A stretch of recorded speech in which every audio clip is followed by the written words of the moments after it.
Every minute in stroke, nearly 1.9 million neurons die. If we delay treatment, we lose brain tissue permanently. Hello viewers, I am Dr. Mukib, presenting you with a new video on management of stroke. In today's video, we will discuss complete management of stroke from emergency room approach to long-term care.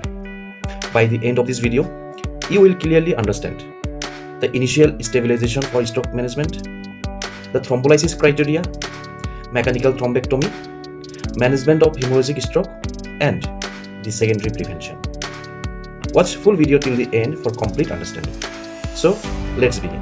What is stroke? Stroke is a sudden neurological deficit due to disturbance in cerebral blood supply.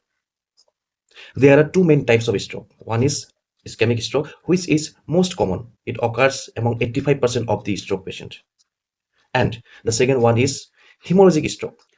Let's talk about the initial management of stroke in emergency.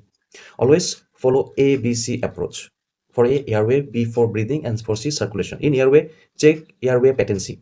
If the GCS is less than 8, immediately intubate the patient with endotracheal intubation. For B, breathing, always maintain oxygen saturation above 94%. And for C, circulation, make sure to do the IV access, usually with 2 large bore cannulas. Monitor blood pressure and cardiac monitoring. And check immediately the random blood sugar level, because in most of the time, hypoglycemia mimics the symptom of stroke. Monitor the vital signs and do NIHSS scoring, that is National Institute of Health Stroke Scale. What are the immediate investigations to be done in a suspected case of stroke? First and foremost, the first investigation to be done in a suspected case of stroke is non-contrast CT brain, NCCT brain. This should be done within 20 minutes of onset of the symptom. And this is crucial. This investigation is crucial to differentiate between ischemic stroke and hemorrhagic stroke. Let's talk about the management of ischemic stroke. So if a patient comes with the symptoms of stroke within 4.5 hours of onset of these symptoms, and CT brain suggests of ischemic stroke, and there is no contraindications like active bleeding or recently had any surgery or the very high blood pressure like more than 185 by 110 millimeter of mercury, go for thrombolysis.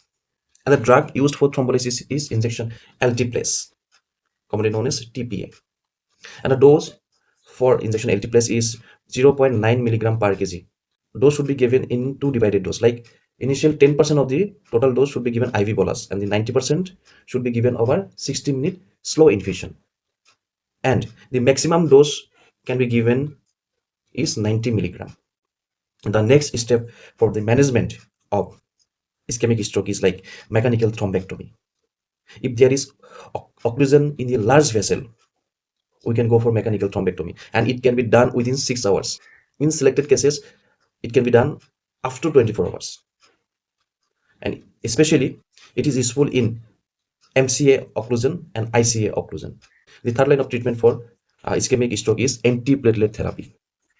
If the patient is not thrombolized or the patient comes to your ear beyond 4.5 hours of the onset of the symptom, then go for antiplatelet therapy. Start aspirin 160 to 325 milligram state dose to be given only after doing the CT brain. That rules out no bleeding in the brain. And if you thrombolyzed a patient, means if a patient comes to your ER within 4.5 hours of the onset of the symptoms and the CT brain suggests of ischemic stroke, and you had given him thrombolysis treatment, for that patient also we have to start antiplatelet therapy. So if thrombolyzed, then start aspirin only after 24 hours of thrombolysis. And the fourth line of management of the ischemic stroke is to control the blood pressure. If the patient has underwent thrombolysis, or if the thrombolysis is indicated for the patient, the blood pressure must be less than 185 by 110 millimeter of mercury. So if not thrombolysis, if the patient is not eligible for thrombolysis, then allow permissive hypertension We have to keep the blood pressure in higher range, like up to 220 by 120 millimeter of mercury. Let's talk about the complications of ischemic stroke. So there may be cerebral edema. For that, we have to give 10% mannitol to reduce the intracranial pressure and this cerebral edema. There may be seizures. For that, we have to use anti-epileptic drugs like phenytoin, Levipil, or lacosamide. There may be deep vein thrombosis of the patient. So to prevent any further complications like pulmonary embolism, it's better to start the DVT prophylaxis by starting the low molecular weight heparin injection. Let's talk about the management of hemorrhagic stroke. If the hemorrhagic stroke is confirmed in insensitive brain, the immediate step to be taken is like to control the blood pressure. The targeted systolic blood pressure should be less than 140, because more the blood pressure, more the bleeding. And you have to reverse the anticoagulation by giving injection vitamin K, tranexamic acid, or botuloclot injection, or etc. etc. In hemorrhagic stroke, we should take neurosurgery consultation. And if there is raised intracranial pressure, the head should be kept elevated at 30 degree. And for raised intracranial pressure, start 10% mannitol and hypertonic saline like normal saline or RL. And if the hematoma or hemorrhage is very large, surgical evacuation is the best treatment. Let's talk about the supportive care to be taken in both ischemic and hemorrhagic stroke. Always maintain normal glycemia. Always prevent aspiration that may cause aspiration pneumonitis. And it's better to start early physiotherapy to prevent deep vein thrombosis and pulmonary embolism. Shallow assessment before oral feeding. So let's talk about the secondary prevention of stroke. It usually depends on the cause. If it is atherosclerotic, better to give antiplatelet treatments, better to start statins like rosuvastatin or atorvastatin. And if it is cardioembolic, like there is atrial fibrillation, always start anticoagulation therapy. Now that patient. What are the risk factors that should be controlled to avoid or to prevent stroke?